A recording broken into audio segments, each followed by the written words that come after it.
Hold up. Wait. We want to thank you for listening to the Pharms Not Farms podcast presented by Gorilla Healer by giving you a 20% off discount code to gorillahealer.org. Use code SEASON2 when you check out at gorillahealer.org off any item not currently on sale. And also be sure to check out buildthesoil.com, our Pharms Not Farms podcast sponsor, for all of your organic soil amendment needs. Buildthesoil.com, the internet's #1 spot for your organic soil amendments. Back to the podcast.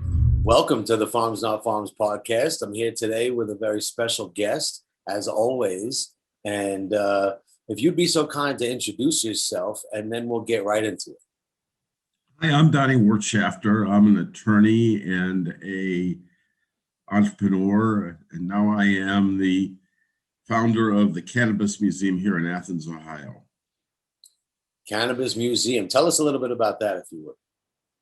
Well, I had a long career in cannabis, and including a lot of time spent creating what are now the approved medicines that are made out of cannabis, the Sativex and Epidiolex. I worked on those teams for a few years. And throughout that time, I always heard pharmaceutical executives saying, well, cannabis has never been accepted as an approved medicine in the United States, or, you know, it's never been mainstream medicine. How are you going to make it there now? And I knew that was wrong. We had some evidence. Everybody's got that picture of the Park Davis bottle of cannabis medicine. And there was some other evidence that it was, used, but I set out to collect the history of it and try to prove its mainstream acceptance. So we did this by collecting over 1,300 now cannabis containers prior to 1937. And let's see, there's a few of them here behind me in these cabinets here, or over here. Maybe you can see it in there. We've just got rooms full of these jars. And individually, they're interesting, but taken together, they tell a long story about cannabis and its history of use in the United States. And this is the information we're trying to get out. We're trying to, these jars are really difficult to transport. They're difficult to display because they're so valuable and fragile. So we become photographers of these things, trying to disseminate the information. We've decided that photography is our best technique. And so we've come up with a couple of photo series that we're selling to dispensaries and to a couple doctors' offices. And it's become a little bit international. We're selling these things around the world right now.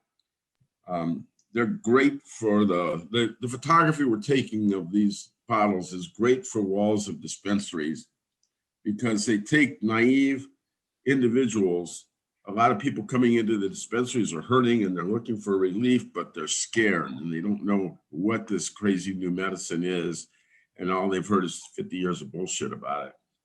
And the idea that they can walk in and see that this is old medicine, that 100 years ago, this was common use medicine, makes them feel much more relaxed about their trying this thing, that they realize that this was accepted and used and safe and considered safe and used on children and used for the same conditions they have 100 years ago. It takes out the fear factor. They realize that this is just old folk medicine, old time medicine, and they're much more willing to be patients once they get this information. And that's why we're trying to emphasize sales of this art to dispensaries and places where people are coming, the doctor's offices in medical states, where they have to spend a half hour in the lobby before they see the doctor. They might as well be getting some good information. So basically, these jars are what are artifacts of medicine that was available prior to cannabis prohibition in this country that show that cannabis was one of the main ingredients in that particular medicine. That's what you're cataloging. This starts with the apothecaries. The apothecaries come from 1,000 years back, and they were very developed as a profession in the 1700s. You had a physician who would write a recommendation, and the patient would take it to the apothecary, and the apothecary would mix up the formula for them. And that's how medicine worked until about the turn of the 20th century. That until about 1899, all of the drugs were dispensed out of these apothecaries. You can imagine these places with their shelves full of bottles, and that was really the trademark of the pharmacy, was that the apothecary would have all these jars of all these herbs, and the jars themselves 100 years ago were really unique. Glass was rare, considered at times more precious than gold. And so it was a really good technique for the apothecaries to display this stuff in glass, because it was almost magical at the time. And it was a really good vehicle for them to store and display the herbs that they were selling to people. Over time, glass got less expensive and less expensive to produce. They came up with better furnaces. They came up with better steel techniques. They came up with molds that you could blow the glass into. And then they came up with machines that automatically blowed the glass into molds. And glass went from being really expensive to being really inexpensive. And that created a total shift in the economy of medicine, in that no longer did you have to go to the apothecary and wait for him to put a formula together and then you could take it home. Now companies were selling ready-made off-the-shelf products for people, and the apothecary's job was diminished a lot. This was also the same time they were trying to create medicines from chemicals instead of plants. And it wasn't just cannabis, but all the plants were kind of kicked out of the drugstore over a period of time. Cannabis was just the best and most shining example of all these solid herb remedies that people were using 100 years ago that we've forgotten about now, or basically have forgotten about. There's a lot of revival of this coming back up. I think it's really ironic that everybody's talking about drugs, but you have to understand where the word drug came from. And 100 years ago, drugs were dried herbs, and the word drug is like the word drought or dry. It's the Dutch word for drying. So the drug were the dried herbs. And now we've turned that around and we think of drugs as being chemicals and the herbs as not being drugs. But originally, dried herbs was all we had as drugs. And cannabis was one of the most effective of them. It was the number 3 bestseller behind opium and codeine.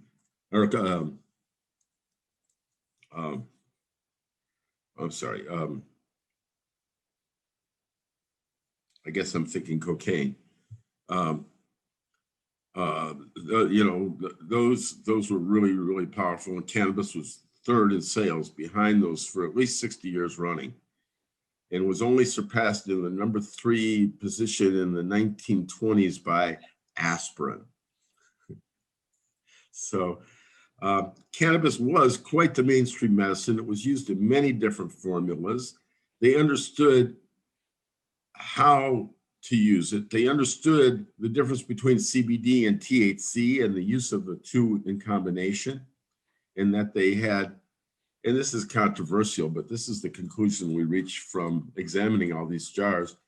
We have over 60 sets that differentiate sativa from indica, right? And so they, 100 years ago, 150 years ago, they had their British, the English, the European varieties of sativa that were identified back in the 1700s. And it wasn't until 30 years later that ships began to bring cannabis in from Asia. And this was a totally different cannabis because its genetics were different. It produced THC instead of CBD. They called it cannabis indica because it was coming from India. And so indica in the early days signified a THC-bearing plant, sativa a CBD-bearing plant, and then they had cannabis americana, which was a combination of the two, kind of like you sell Sativex today, which is CBD and THC together for multiple sclerosis and spasticity disorders. And Sativex is a cannabis based or theorized drug that's released by GW Pharma? Well, GW Pharma has sold out to Jazz Pharmaceuticals in recent weeks, but it was a GW pharmaceutical product. They've kind of slow walked its introduction. It's available in 30 some countries around the world, but not in the US, although I expect that we will see Sativex available within the US within a year. They're not going to tarry anymore. I think that the world's ready for Sativex, and its sales should be huge compared to Epidiolex, which is just the pure CBD form that's being used for childhood epilepsies. And what was your involvement with GW Pharma? Oh, I was involved from the beginning. I was part of Wirtshafter, which was a Dutch company that spent years breeding cannabis for medical use. And then in 98, when Dr. Guy came around wanting to develop cannabis pharmaceuticals, we all realized that he was the right guy to be able to do it, that he had already, I gotta call her back. Okay. I was like, you got a duck? No, I will duck that. Sorry. GW Pharma. GW Pharma basically bought out the technology of Wirtshafter, the company we had in Holland that did the breeding. Dr. Guy had already developed time-release opiates, and which involved him growing opium poppies, and to develop the medicine they had to do it straight from the plant. So he already had a Schedule I license going, and for him to get his license to be able to grow cannabis in England took 5 weeks. And where I already worked 5 years trying to help John Stahl develop a license in the U.S. in the 90s, and I had gotten nowhere with this.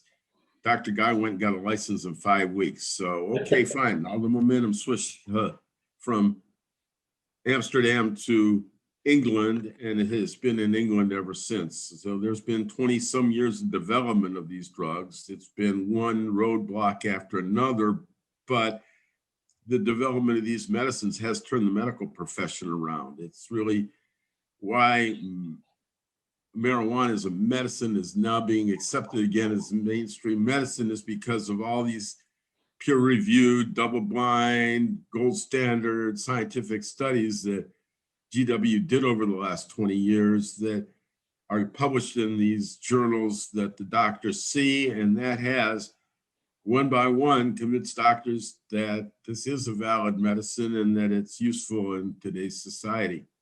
And so you're seeing the numbers for at least the medical states, those numbers are going up as more and more doctors get confidence with the use of the medicine and more patients get confident.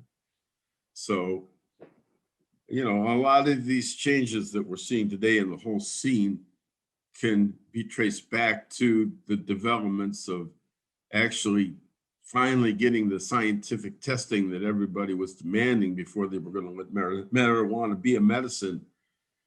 Tests like, if you give marijuana to somebody who's already an addict, is it going to spark them to use heroin again? That's a drug liability study. If you're The studies about this marijuana cause cancer. Well, we had to prove marijuana doesn't cause cancer, or you wouldn't have got your drug on the market.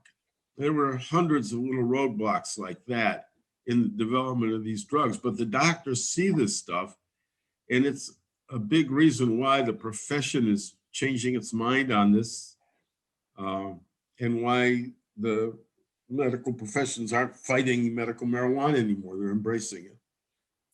So for the people who come to this episode completely naive, don't know who you are, don't know about your history, and don't know your contributions to this industry, and for somebody like myself who recently learned about you, Barbara Philippone said, you got to know this guy and have a conversation with him, because she felt that we would probably be able to learn. I'd be able to learn from you and share what I learned. And I've been in the cannabis world since 1997 and loving it since that time. And it saved my life. I've been a part of campaigns seeing it save lives of people and animals. And so that's a quick overview of who I am. And learning about who you are, I would have to say that as somebody who's been a caregiver and outside of the industry, so to speak, for quite some time, the allure of the fear associated with GW Pharma and Big Pharma and associating those two together. Whereas what I'm hearing from you now is GW Pharma was a company that might have come into this in a different way than what people might expect. So maybe you can open a window into that a little bit and teach somebody like myself who doesn't know much about what GW Pharma is all about. Obviously coming into it as a caregiver, maybe it's not obvious, but for me, I pay attention to full spectrum oils and products, and in that way, I see the different efficacy factors in applying isolates or distillates versus full spectrum, and how that impacts patients as a whole. And so one of the notions that's coming into my head is throughout the time of since prohibition, and let's just say in the past 20 years, that we've known that cannabis, or more than 20 years now, maybe 40 years, we've known that cannabis has a major role in the body system. And we know that patent 6630507 has been around for quite some time. I guess since the 90s, that 98. What's that, 88? 98.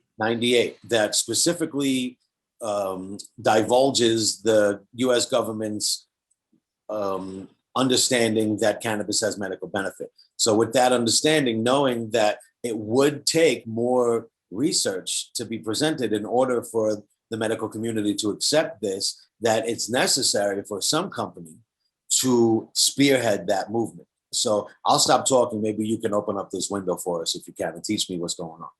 Well, yeah, you have about 12 questions there on that question. But the one that I remember most was laughing when people talk about GW Pharmaceuticals as Big Pharma, because I saw it start as three of us. Yeah. And saw it be just the scientists involved, and saw no big money coming into it until maybe 8 years ago when they came over to the US and started selling stock.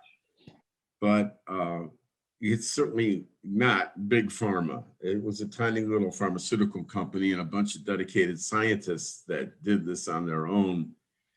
And so that one always tickles me. I love. That's interesting what you're saying. Three scientists that on their own basically got cannabis implemented as a legal drug, which in one sense, is amazing, and in another sense, it's it tells naturalists like, why do we have to alter it and blah blah blah. But I think that this dynamic is so important, because in order to bring something from the forest to the pharmacy, that there are qualifications that obviously the regulators need in order to tell doctors that we feel comfortable with you giving this to people. So what have you learned in terms of bringing something like that was completely illegal into the realm of understanding that now it's being accepted by the medical community. That that's what everybody has been wanting for so long. Well, yeah, I thought that we set a really sterling example of how it could be done.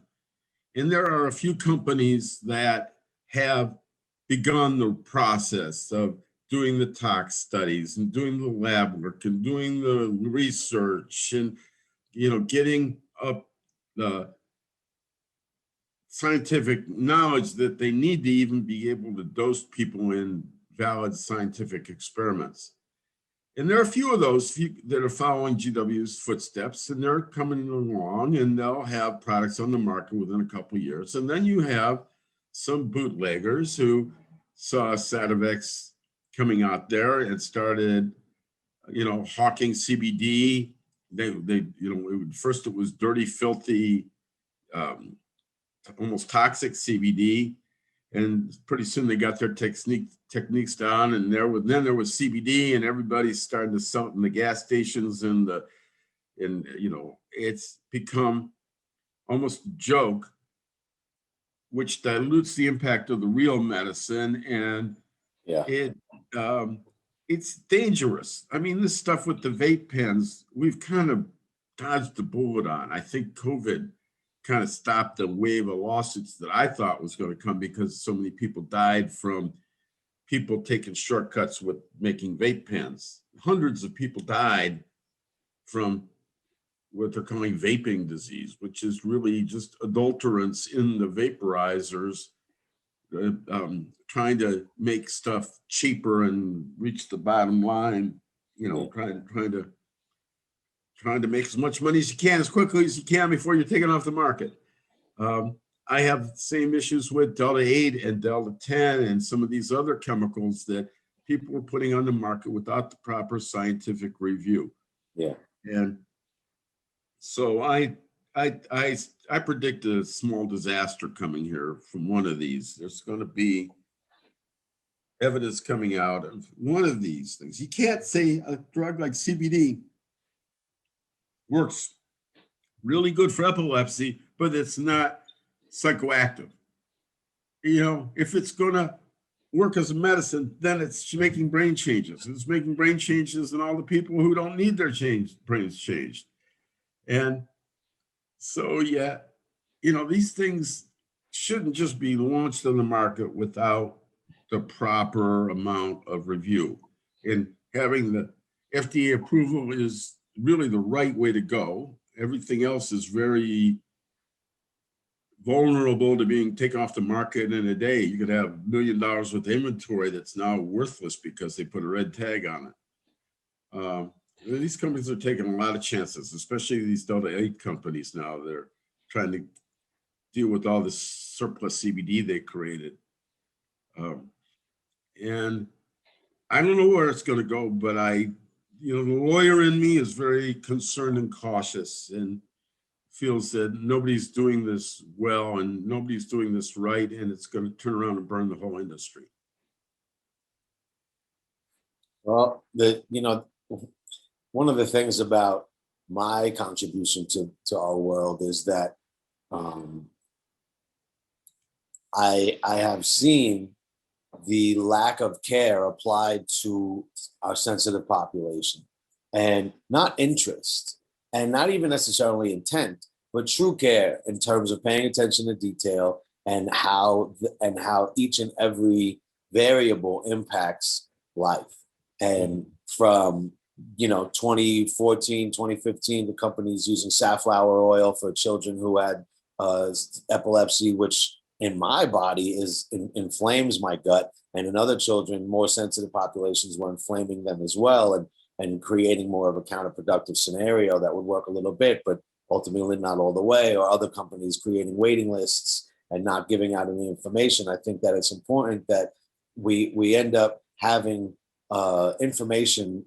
Education is power, right? And so with that knowledge comes the ability to apply it as wisdom. And therefore, around the world, we can see for thousands of years, there's various cultures that traditionally have been using cannabis and other plants that may or may not be illegal in parts of the world to benefit and raise the quality of lives in sick and just perhaps even just regulating life in general, and learning about our endocannabinoid system and learning about how it regulates these major body systems for us to be healthier individuals. I think that it's kind of torturous to keep us from that. So I have to, as a life protector and life lover, salute anybody who's going to, you know, do the work, do the diligence that creates the research available to get people like my father, who's been a doctor for a long time, that has known about cannabis and enjoyed cannabis in his own, you know, observations or whatever, and throughout his life, yet wasn't able to grab a hold of research, as his doctor mind would say, I need to qualify in order to give this to somebody else. And so, you know, I think that the work that GW Pharma has done in that way has obviously advanced our world to a point where it's a mainstream conversation now, where it's not so taboo anymore, and there's good reason for it. And so, regardless of the conversation of, you know, isolates versus distillates versus full spectrum, and even bringing in other chemicals or chemical processes that might even create what, you know, I don't know if do you consider Delta 8 a synthetic cannabinoid? It's certainly a synthetic cannabinoid. Yeah, I mean, there are minute quantities of it naturally present in some cannabis varieties, but to, you know, it's being, what's on the market is definitely synthetically derived. Yeah, it's processed from something else, and it wasn't naturally derived in that way. So, for, you know, I'm not here hating on people using or supplying Delta 8. What I'm saying is, in my own practice, I haven't been able to feel comfortable about giving it to anybody because, you know, I just don't know enough about it. And in that way, what I do know about and what I have been able to see is that, you know, the real work can be done with qualified, in my opinion, something that has a full panel on it, that has no heavy metals, no pesticides, has been grown the right way, has been handled the right way. I don't personally enjoy using chemicals. You know, obviously we've all taken dabs from BHO that have tasted incredible, and we've all taken dabs, or any of us that have taken dabs from CO2 extracts has tasted terrible, and we understand that terpenes are a major role in how something tastes, how something's going to affect us. And so in the full spectrum world, I enjoy preserving these major you know, derivatives and beneficials. What have you seen throughout your years of research? I know we're talking a little bit more about GW Pharma than the museum at the moment, but, you know, learning that you've been involved in that kind of blows my mind and says, okay, let's do some work and reflect a little bit on what you've learned throughout your years of being one of the biggest companies, or being a part of one of the biggest companies in the world related to cannabis. Well, I realize, you know, that there are a lot of people out there that will take the front runner and try to shoot him in the back, right? There were arrows going at GW from all directions because they were 5-10 years ahead of everybody else, and everybody else was like, oh, they're going to keep us from making cannabis. Oh, they're got a patent. They're trying to get a patent on cannabis, and they're going to come into our grow rooms and stop us because we're violating their patent. There was all this fear of GW spending its big money, which it didn't have, on lobbying against cannabis because they've got the medicine or any of that. None of that proved true. GW has not interfered at all with the scene coming down. They let the CBD, quote, industry, unquote, develop without any interference from them, even though they've got lots of legal basis for opposing anybody trying to hawk a CBD product right now. They have sat on their hands and just tried to concentrate on their own sales and not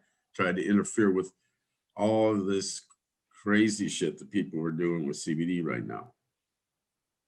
It was one of the notions that a company like GW Pharma, who had the only pharmaceutically approved cannabis product on the market, could the potential of fear existed, right? That it would lobby for a Schedule II or further, so that government can own, big pharma controlled cannabis, and obviously that's a big deal to many of us who want. Sure, but what happened? They lobbied and got it totally off the schedule. Talk about it. Which is what we were trying to do with cannabis. No, Epidiolex is not a scheduled drug now. It started off as Schedule 5, but they turned in the paperwork and showed that it didn't cause addiction and that it wasn't a drug of abuse. And the FDA and DEA responded to say, okay, fine, this is no longer a scheduled drug. It's still only available by prescription, but it's not scheduled. So it's much easier for doctors to prescribe off label. And there's not all the concerns and cautions, the triplicate forms and everything that you'd have with a highly scheduled drug. And again, Epidiolex is basically close to pure CBD product, yeah?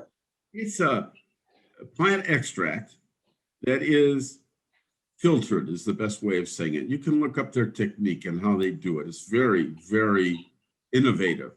But they have a way of pulling the THC out of the CBD so that they, because naturally for most varieties, you're going to get about 25 to 1 ratio of CBD to THC. There are minor genetics in the plant that will continue to produce some THC, even though the main genetics are set for the production of CBD.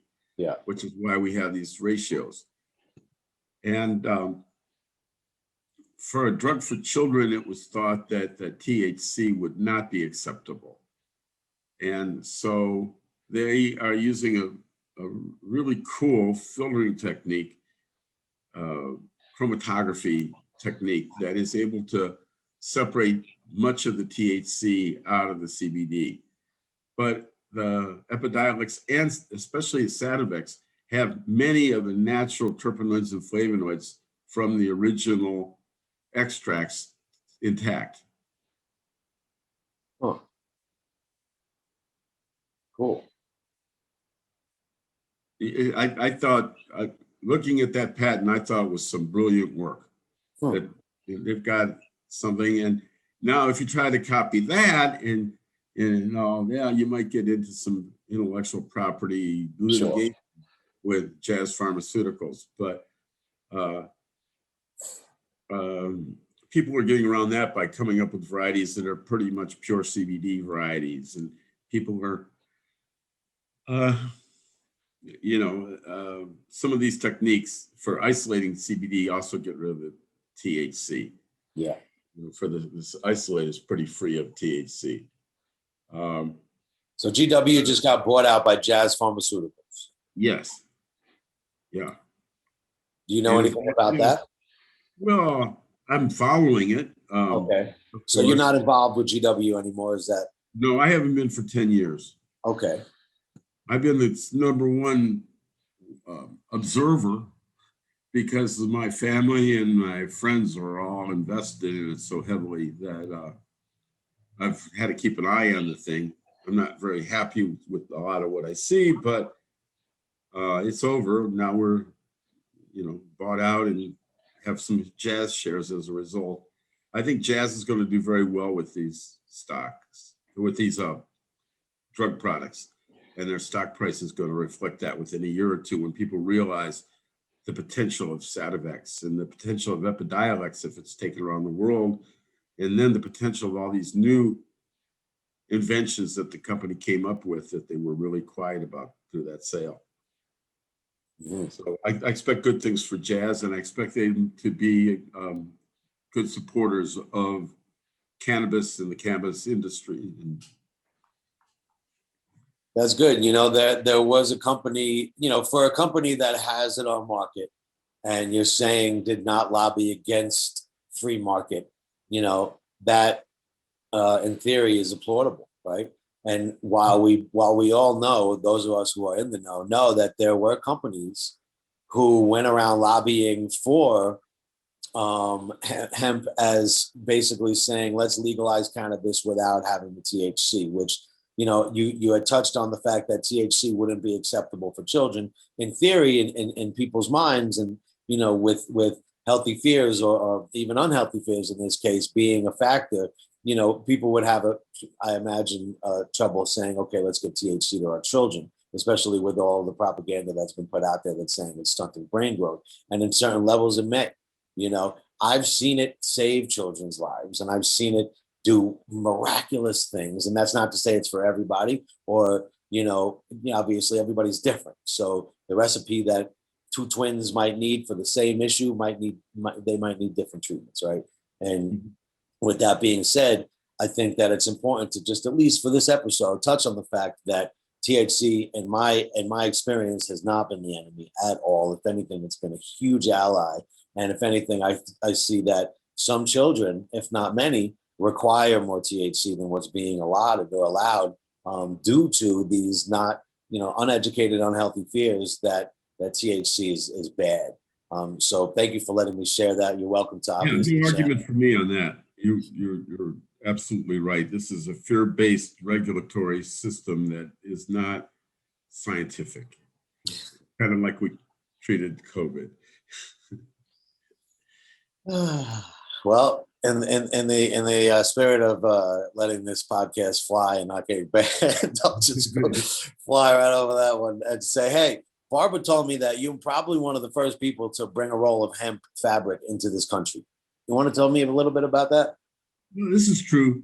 In 1989, I had a small town law office. I was doing environmental work and got really frustrated with the system. The criminal justice was falling apart with the minimum mandatory sentences, with taking away judges' discretion, with the good faith exception. Practicing criminal law was no fun. The prosecutors had all the power all of a sudden.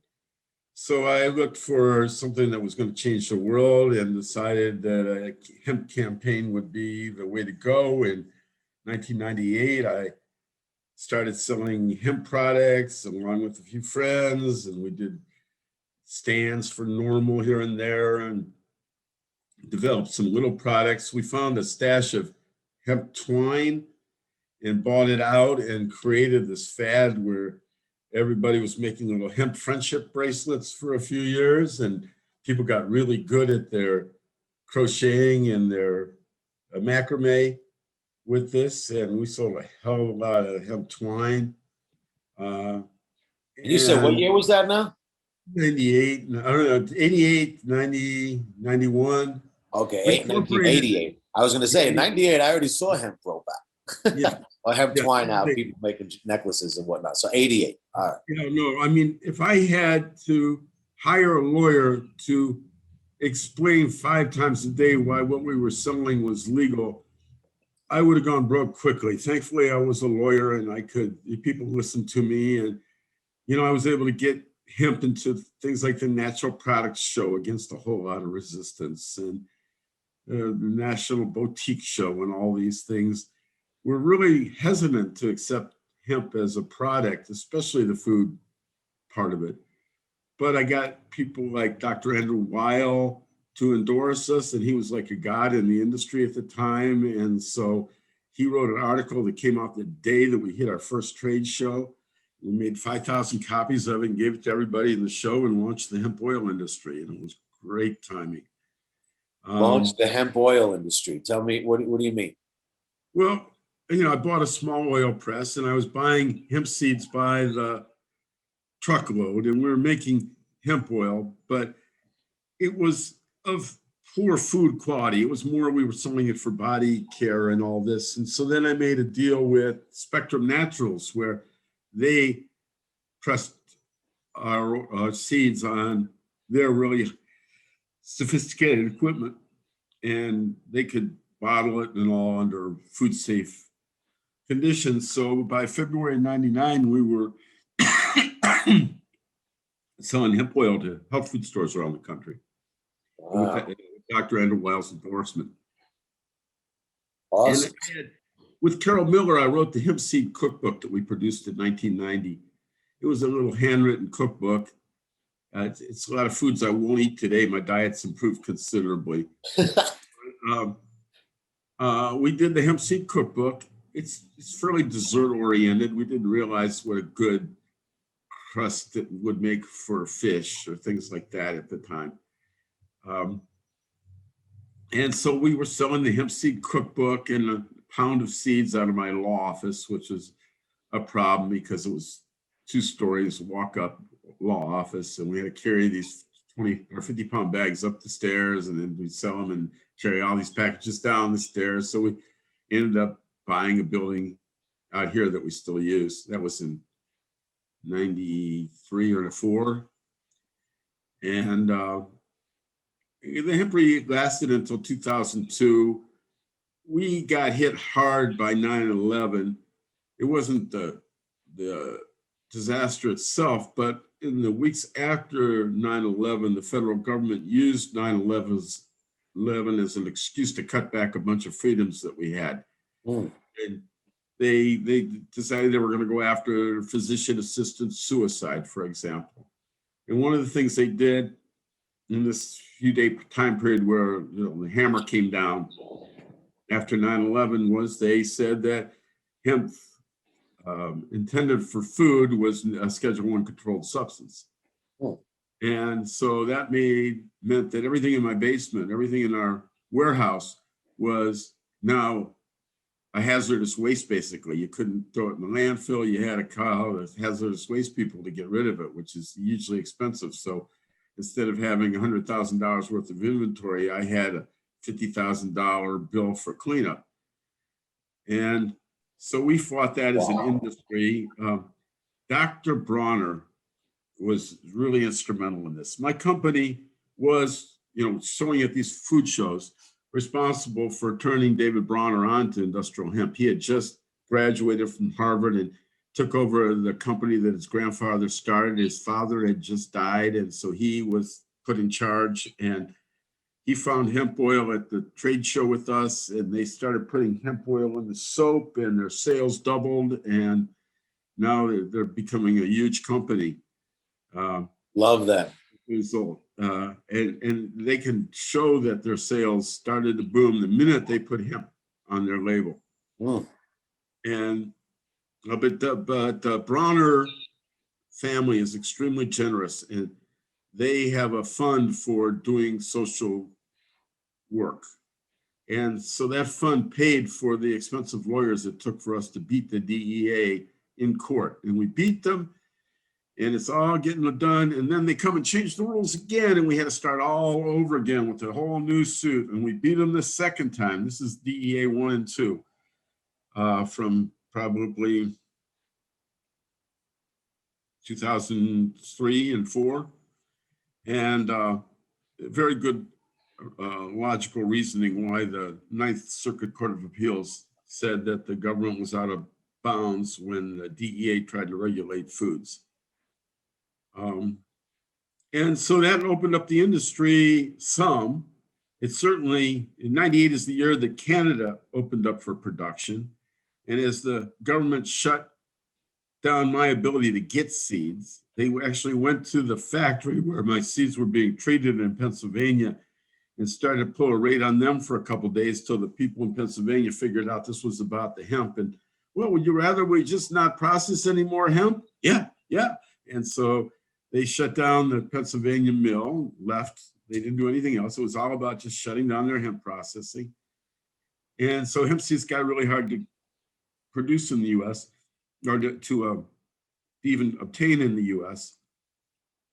And so all the momentum moved up to Canada, where it's become a huge industry, employing tens of thousands of people and, approaching $1 billion a year in sales. And this is something the U.S. could have had if it wouldn't have put handcuffs on its own entrepreneurs.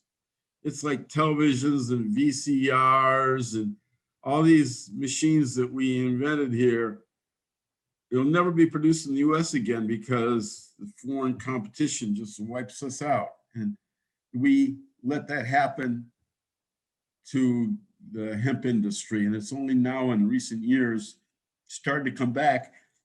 But most all of it, 90% of it is just a CBD scam, as far as I'm concerned. I'm not really seeing anybody really making money in it. And I'm not really seeing that many people being helped, and I'm seeing a lot of people being turned off to CBD. Oh, it don't work for me. When all they got from the gas station was something that said it had CBD in it without any CBD in it. Oh man, they're lucky if it says phytocannabinoids on the label. Yeah, yes, right. So there's been a lot of dilution of the product that I'm not very happy about, but GW has chosen to do nothing about it and has let the CBD industry prosper as it may. Fair enough. So what have you been doing in the past 10 years since your growth from this venture? Well, I was always a cannabis collector. I have stuff I collected about cannabis from high school, my high school days. And as my time opened up, as I no longer had to be working so hard as a lawyer, I got more and more and more into this collection. I met some fantastic helpers along the way. I've got one friend out in California who spent his professional career taking pharmacies apart. 1,500 pharmacies shut down in the state of California in favor of these big chains.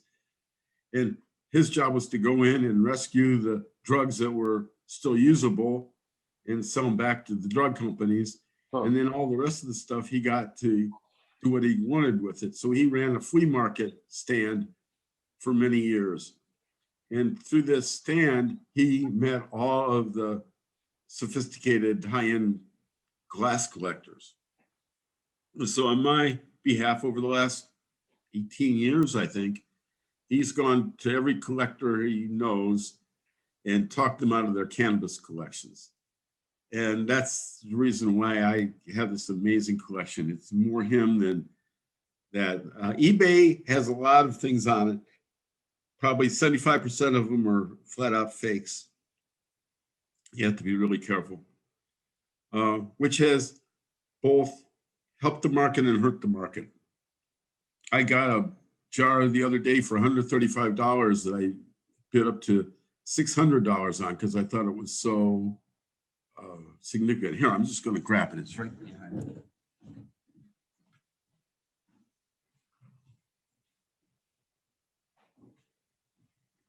Nope, that didn't work. Somebody already grabbed it. Somebody saw its value. But this is Examol. This is a Merrill Pharmaceutical Company selling a cannabis extract for eczema 100 years ago.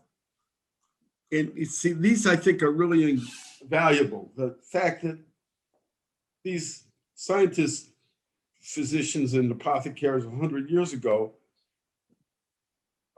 saw that cannabis worked on the same conditions that we're saying it works for today is significant, both to prove its value, but also to disprove any patent claims that people may come up with. Oh, we've invented that cannabis works for epilepsy, and I'm going to put this on the market, and you can't do it. You can't. And this collection negates much of that potential of people being able to claim wild cures for cannabis, because if they were doing it 100 years ago, then it's obvious and not patentable. It's not a new invention. Yeah, it's not a new invention. And so I'm trying to keep the trolls out of here. Oh, hold on. Okay, go ahead. Busy phone today. All good, Better to be busy than bored. Anything else? Well, I mean, you've taught me a lot about who you are, and and what you've been doing all this time. And I'm pretty impressed with you know, all the aspects of the cannabis world that you've been involved in. I feel like this is a perfect opportunity. If there's anything that you're walking around thinking in your mind, like, man, I really want people to know this, that this is a great time to share that, and anything else that you wish to, you know, just bless us with, and any gems that you have that you want people to know of or think about. Well, for years, we thought we were just going to be a virtual museum and put this all online. And then about 4 months ago, the perfect building opened up. This 1905 general store that was a coal mine, coal company town, coal, you know, where you go with the script you'd make for working at the mine and have to go spend it at the general store, the company store. And so we've got this 1905 beautiful building that I bought 3 weeks ago. And so we actually are going to end up with a museum on the ground here in Athens, Ohio, within the next. Congratulations. And it's really quite a project because it's really the whole mine. I got the general store, but I also got the wash house building, and I've got all these other, like where they did all the steam generation and this 185-foot smokestack and all these big industrial buildings. And so we've spent time cleaning up all the trees around these buildings and cleaning it up. And now we have the engineer coming on Friday morning to evaluate what we can keep. And we're, you know, this is a massive project. It's going to be years in the making, but I got the time and I'm really having a lot of fun doing that. So someday you're all going to be able to come to Athens, Ohio and see the original jars. In the meantime, you need to ask your dispensary to get some for their walls. Fair enough. How do people get in touch with you? Cannabismuseum.com. Cannabismuseum.com. Yep. Amazing. Don at cannabismuseum.com is my email, and you're welcome to write me, any of your podcast listeners. And so real quick, you being that you brought hemp into this country in 1988, that means to me that you learned a little bit about other cultures' interactions with cannabis prior to a lot of people in this country really thinking about it in the ways that we are today. And so I was in Amsterdam in the 70s when they were doing the experiment where you could go to the clubs and they would have a house dealer, and it was tolerated by the government. And I thought that was a great model. And I spent many years trying to get the United States to see that that was a good model and a great way to go. We've developed our own model. I'm not very happy with the way the cannabis industry is developed and how we have the various crime organizations involved in the cannabis multi-state operators game going on right now. I think we've done an extremely poor job of implementation of legalization. California is, the leading example, but in my own state of Ohio, it was such a corrupt giveaway to. I heard there was a lot of shenanigans in the Ohio situation. Oh, well, it really formed the basis for all these MSOs and multi-state organizations coming in. You know, they came in and they gamed the Ohio thing, and there'll be details of this coming out later. But, this is all related to the last two speakers of the House of Ohio have both been resigned because of indictments or investigations, at least. And where this is going, it's hard to say. Whether they're going to focus on some of the other scandals that happen with the same people, their payday lending, the pharmacy benefits managers. They did the same people did this thing where they got the utility company to give them $60 million, and they used it as a slush fund to give it to guys running for the state legislature, with the condition that they're going to vote for this utility company. And it's just one thing after another. Cannabis was just one of these things that the Ohio graft got a hold of and used to generate millions of dollars. And the timing of it was really crazy because we had our governor running for president at the time, and he was trying to raise money, and it was a really convenient way for him to raise money. And Ohio has one scandal after another. Here I am in the cool pot part of Ohio. I'm in the college town of Athens, Ohio, and everybody here knows this is like hippie central. And we don't have a dispensary because the multi-state operator who won the right to have our dispensary here and 4 other locations near us, well, they got caught cheating on their application. They said, oh, they were a minority-owned business when they weren't. And wow. As soon as, they weren't supposed to transfer from the minority owner to anybody else for a year after they opened, but within a few weeks of winning that lottery, they're selling these licenses on the Canadian Stock Exchange and creating, these multi-state operators that we have now, all kind of rooted up from around Ohio. And you can read the writings of Angela Baca. She's been researching this a lot and has done a fairly good job of exposing the corruption in Florida and Ohio. And soon, if she ever gets her book out, it will really explain how all these Trump supporters, while campaigning against marijuana, were quickly lining themselves up to get the dispensaries around the country. Is that BACCA? BACCA, Angela Baca, yes. Okay, I'm gonna look into her. Thank you. Sounds like somebody who's doing some real journalism. I like that. Wow. All right, well, good talking to you. Thank you so much for your time. I look forward to linking with you again. All the best with your museum. It sounds like it's needed. If you don't already know, the original Charlotte's Web was created in Ohio, the Wu 4 by Chris Wu. I can connect you with him if you ever want that connection. And Lemon G13, really great stuff coming from Ohio. Shout out to Tu and everybody over. Lemon G is from a friend of mine. It's still my favorite. Yes, sir. Well, salute. Thank you, Barbara, for this interview. Don, keep up the great work. You seem like you got a great heart, and I'm glad that that we can do this. And as always, we'll end sharing the miracle of life with a deep breath on the count of 3. 1, 2, 3.